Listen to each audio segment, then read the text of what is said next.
This is our first video in our final module on political geography, and what I would like all of you to be reading is Chapter 8 in the textbook.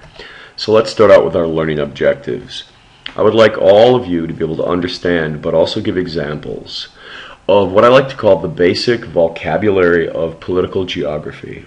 And what we're going to do is we're going to look carefully at a variety of terms, concepts, and ideas that are going to be really important for your full comprehension of the other ideas that we bring up later on in subsequent videos dealing with this topic of political geography.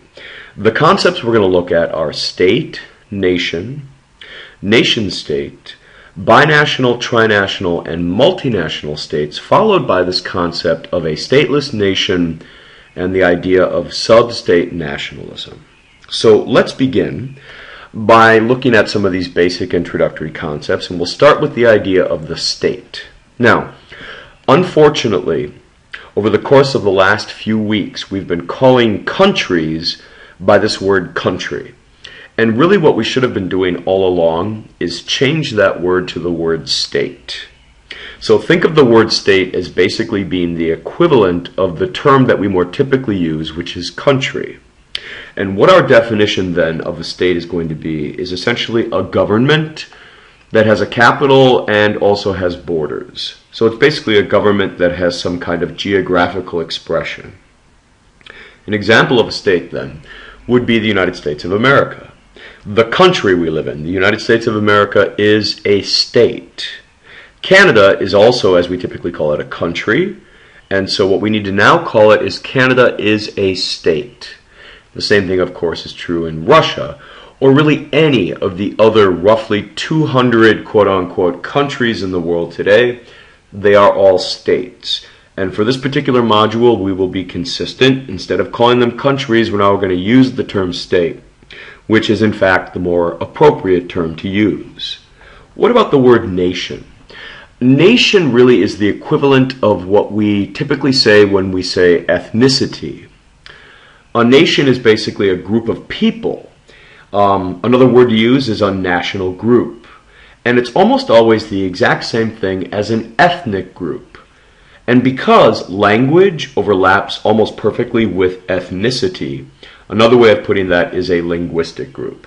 So, if you see a group of people within a state, but they all have the same language, they all have the same ethnic identity, then the word that we will use to describe them is they are a nation that exists, in this case, within a state. So here's a few examples.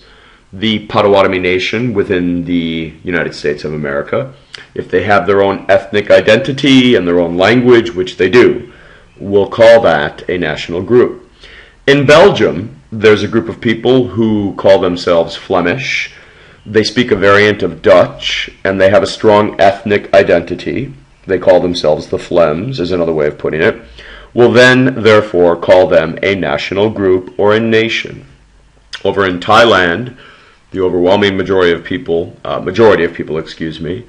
call themselves Thai, and they speak a language called Thai, so as well, they are a national group.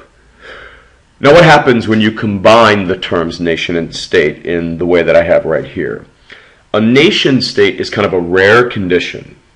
It's basically when the borders of a national group or the borders of a nation almost perfectly match the borders of a state. So what that would mean is a state would have a really high degree of ethnic homogeneity, basically just one ethnic group, and that's all.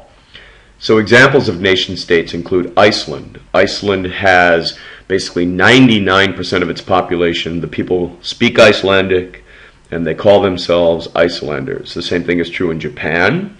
Well, really only one ethnic group in Japan, only one national group. 99.5% of the population in Japan speaks Japanese and calls themselves Japanese in terms of their ethnic identity. And another example is Slovakia. Nearly everyone who lives in Slovakia calls themselves a Slovak and speaks the Slovakian language. So, another way of putting it then is nation states are characterized by only one national group. They have a really high degree of cultural and linguistic homogeneity or uniformity. Now, I should point out something about nation states. They are rare, there's only a few of them, and they're probably going the way of the dodo bird. They're becoming extinct. And the reason is because of rising levels of diversity nearly everywhere. So the United States of America, very diverse country, clearly not a nation state. Canada, not a nation state as well. There's at least 2 languages that are spoken in Canada, both English and French. France, not a nation state because although most people are French, there's also a lot of immigrants from Algeria and Turkey. And so it's also multicultural. So nation states, by definition, cannot be multicultural. Let's now give just a few other examples of a few of these additional terms. You will also hear political geographers use the term binational state, trinational state, and multinational state. A binational state is basically a state that has 2 nations. A good example of that is Canada. The reason is that Canada is divided into 2 main linguistic groups. There are the French-speaking people who live in Quebec and the English-speaking people who live primarily everywhere else. So at least 2 nations occupy the state of Canada. A trinational state might be like Belgium. Northern Belgium, here in Flanders, they speak Dutch. In southern Belgium, in Wallonia, they speak French. And way over here in the corner, close to Germany, they speak German. And so there are at least 3 big ethnic/linguistic groups that live within the borders of Belgium, the Belgian state, and so it's a trinational state. And then finally, a multinational state would be like the United States of America, where we have people quite literally from all over the world, hundreds of ethnicities, and quite literally dozens of languages. So in each one of these cases, you've got multicultural states. It's the degree of multiculturalism, really, that signifies whether it's a bi, tri, or multinational state.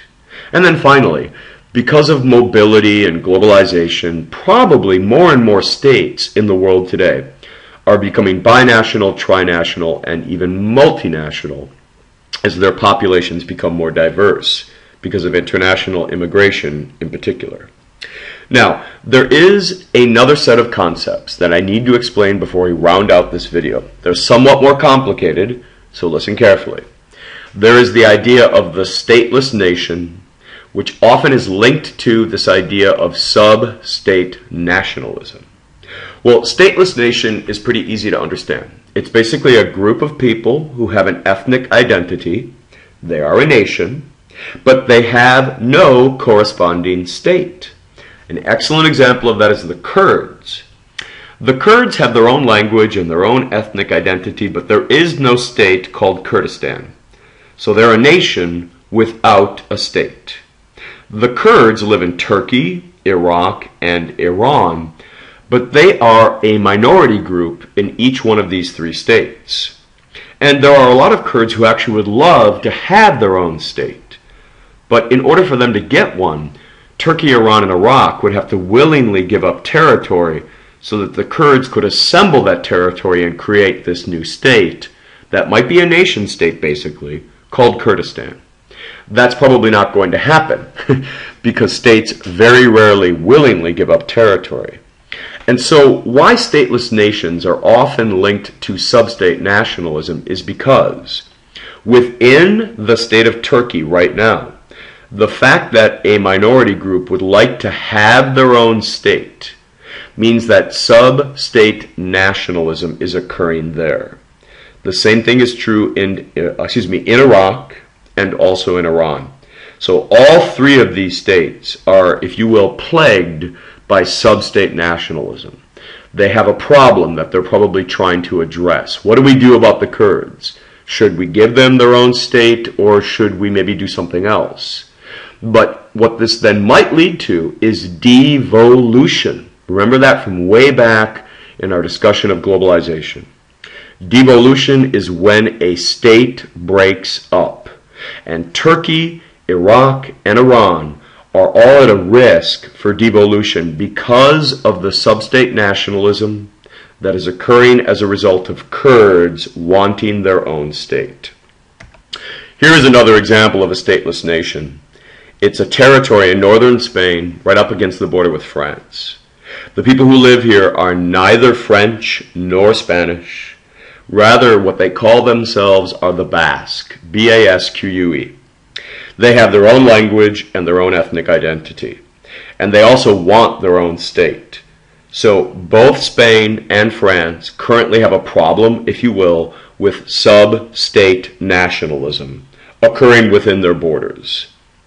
The Basque are a stateless nation, but the fact that they want their own state means that both France and Spain are at a risk for devolution. So it's kind of a political force.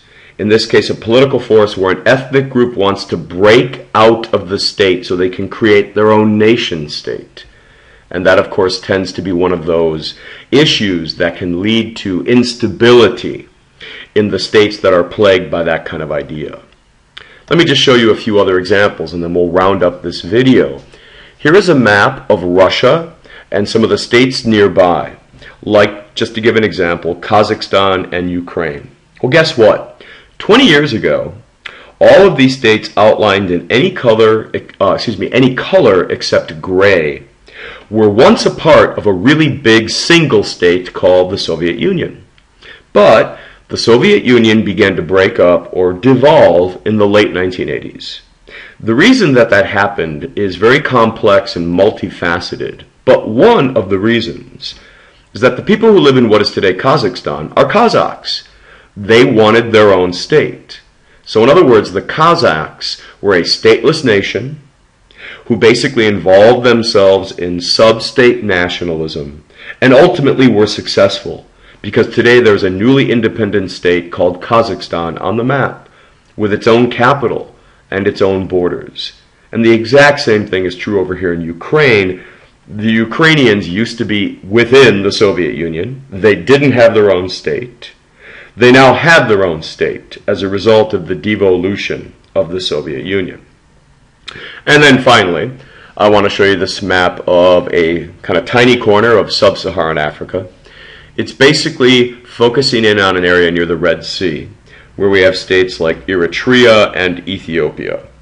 But not that long ago, there was no Eritrea on the map. It was actually a part of Ethiopia.